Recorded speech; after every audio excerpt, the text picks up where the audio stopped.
Hello बच्चों, तो चलिए इस प्रश्न को पढ़ते हैं। निम्न फलनों का प्रथम सिद्धांत से x के सापेक्ष अवकलन कीजिए x की घात -9। तो यहाँ पर देखो ये फलन लिखा हुआ है और इसका हमें प्रथम सिद्धांत से x के सापेक्ष अवकलन ज्ञात करना है। तो प्रश्न में आगे बढ़ने से पहले इस प्रश्न से संबंधित जो मुख्य अवधारणा है उसकी हम चर्चा कर लेते हैं। देखो मुख्य अवधारणा ये क्या हो जाएगी, प्रथम सिद्धांत से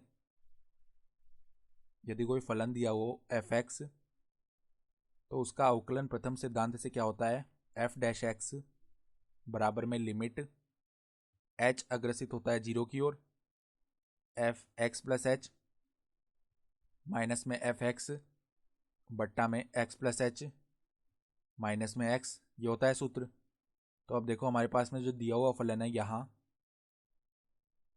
जो फलन दिया हुआ है f(x) वो कितना है, x की घात -9 तथा f(x प्लस h) जो है वो निकाल लेंगे हम। यहाँ पर x के स्थान पर x प्लस h रख देते हैं, तो वो क्या आ जाएगा, x प्लस h की घात -9।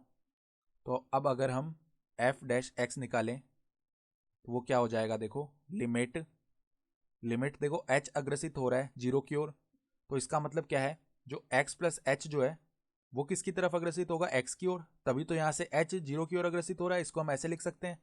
ठीक है, और देखो यहाँ पर जो आगे वाले पद है f(x प्लस h) का मान रख लेते हैं, x प्लस h की घात -9 माइनस में f(x) का मान है x की घात -9 बट्टा में x प्लस h माइनस में x।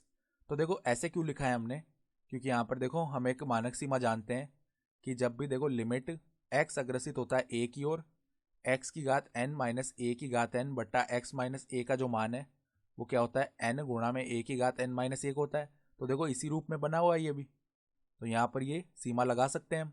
तो f' का मान क्या हो जाएगा, देखो यहाँ पर x के स्थान पर x प्लस h लिखा हुआ है, a के स्थान पर x लिखा हुआ है, n के स्थान पर -9 लिखा हुआ है और इसी रूप में है ये।